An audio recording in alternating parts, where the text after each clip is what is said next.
तो किसी ने खालू को पीछे से जोर का धक्का मारा और खालू बाहर गली में गिर गए और बहुत मुश्किल से एक पाँव से लंगड़ाते हुए वहां से भागकर बहुत ही मुश्किल से इस बंद गली की दीवार पर चढ़े और वहां से बाहर अपनी गली में आए और इन्होंने शोर मचा दिया।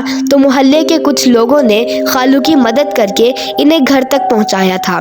इस वक्त खालू ने लोगों को वो सब बताया जो कुछ इनके साथ हुआ था और बोले वहां तो कोई नहीं था। खालू ने कहा मैं सच कह रहा हूँ, वहां एक औरत थी, लेकिन किसी ने भी खालू की बात पर गौर नहीं किया और इन्होंने खालू से कहा कि ये आपका वहम है, इस बंद गली में ऐसा वैसा कुछ नहीं है। जबकि खालू ने बताया कि मेरी लालटेन भी इस रात गायब हो गई थी और इस रात खालू को तेज़ बुखार भी हो गया था।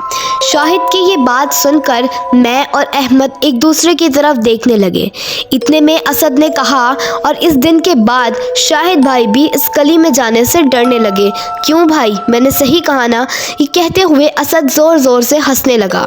ये देखकर शाहिद ने ना में सर हिलाते हुए इसकी तरफ देखने लगा। फिर असद ने हमारी तरफ देखते हुए कहा वैसे दोस्तों जो भी शाहिद भाई ने कहा वो सब सच है, लेकिन ऐसा सच जो कि सिर्फ भाई और खालू ही जानते हैं। इसलिए तो मेरे अब्बू ने भी इनकी बात पर गौर नहीं किया था, क्योंकि भाई के मुताबिक इन्होंने भी इस गली में तकरीबन 16 फीट की लंबी अजीब सी औरत देखी थी जो कि 9 फीट की दीवार को ऐसे फलांग कर एक घर में जा रही थी कि जैसे इसका एक पाँव घर के अंदर और दूसरा बाहर गली में हो। और भाई के मुताबिक इसके पाँव आगे की तरफ थी और इसे देखकर इस दिन भाई भी बीमार हो गया था। क्यों, ऐसा ही है ना भाई? ये कहते हुए असद मुस्कुराकर शाहिद की तरफ देखने लगा। तो शाहिद ने कहा हाँ, ये बिल्कुल सच है और मैंने अपनी आंखों से इसे देखा था। फिर इस पर कोई यकीन करे या ना करे, मुझे किसी से झूठ बोलने की कोई ज़रूरत नहीं है। ये सुनते ही मैंने शाहिद भाई से कहा तो भाई फिर वो पागल लड़की कौन है जो हमें कुछ देर दिखाई दी थी?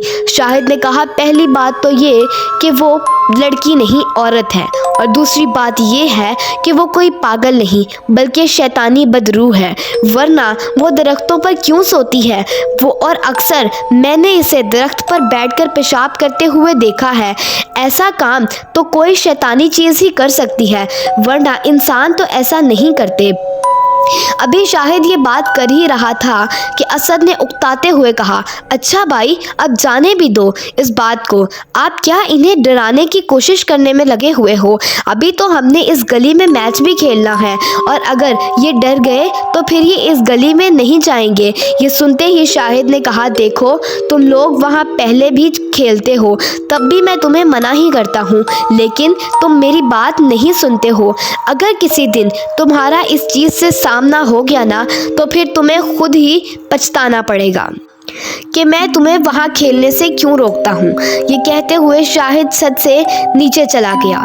इसी वक्त असद ने सीढ़ियों की तरफ देखते हुए कहा अरे भाई अगर इस चीज़ से कभी हमारा सामना हो भी गया तो वो चीज़ खुद ही पछताएगी कि इसका सामना किन लोगों से हो गया है। ये कहते हुए असद हंसने लगा। तो मैंने असद से कहा यार वो तेरे बड़े भाई हैं, तुमने ऐसे बात क्यों करते हो जबकि वो तुम्हारे भले की बात ही कर रहे हैं।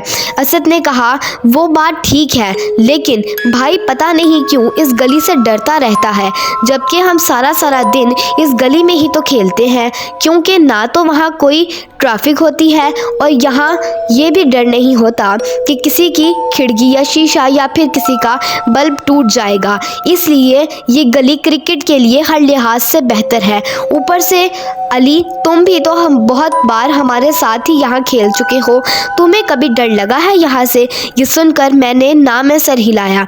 तो इतने अहमद ने मेरी तरफ देखते हुए कहा यार मुझे भी ये गली बहुत अच्छी लगी है, बहुत पुरसुकून है, वरना बाकी गलियों में तो क्रिकेट कम और शिकायतें ज़्यादा होती हैं। हर मिनट में कोई ना कोई गुजर कर हमारी क्रिकेट को डिस्टर्ब कर देता है। ये सुनकर असद ने हमारी तरफ देखते हुए कहा तो क्या ख्याल है चलें खेलने? मैंने कहा हाँ हाँ चलो, वैसे भी यहाँ छत पर बैठे बैठे बोर ही हो रहे हैं। इसके बाद असद ने अपने मोहल्ले से 3 और दोस्तों को बुला लिया जो कि काफ़ी मस्खरे से लग रहे थे और इनके नाम भी इनकी तरह ही थे। इनमें एक का नाम नोमी, दूसरे का नाम मिट्ठू और एक बॉबी था और वो तीनों ही हमारी तरह ही क्रिकेट के जुनूनी थे। फिर हम सब इस गली में क्रिकेट खेलने लगे। इस दौरान बार बार हमारी बॉल किसी न किसी खाली घर में जाती रही और हम ढूंढ कर ले आते।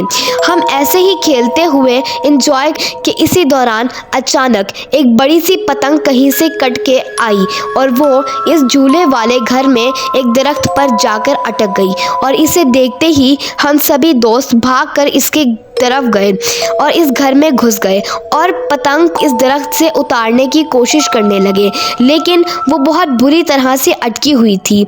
तो इतने में बॉबी ने कहा, दोस्तों तुम लोग मुझे पकड़कर थोड़ा ऊपर उठाओ तो मैं इस दरख्त पर आसानी से चढ़ सकता हूँ। ये सुनते ही असद ने कहा, अरे बॉबी ध्यान से, कहीं पतंग के चक्कर में हाथ पैर न तोड़वा लेना। बॉबी ने कहा, अरे टेंशन मत लो, बस तुम सब मुझे ऊपर उठाओ। ये कहते हुए बॉबी दरख्त के तने के साथ खड़ा हो गया तो हम सब ने इसे पकड़कर ऊपर की तरफ किया तो इसने दरख्त की एक टहनी को पकड़ लिया और किसी एक की मदद से वो दरख्त पर चढ़ गया और आहिस्ता आहिस्ता अपने पाँव रखता गया और पतंग की तरफ बढ़ने लगा। इस दौरान अहमद ने झूले की तरफ देखा तो इसने मुझे कहा, यार तुम लोग बॉबी को देखो, तब तक मैं ज़रा झूला झूल लूँ। ये कहते हुए वो झूले में बैठ गया और आहिस्ता आहिस्ता से झूला झूलने लगा। इस दौरान हम बाकी दोस्त बॉबी को देख रहे थे और मिट्ठू एक कमरे की तरफ जा रहा था कि अचानक हमें एक खौफनाक सी आवाज़ सुनाई दी तो हम सब एक दूसरे की तरफ देखने लगे।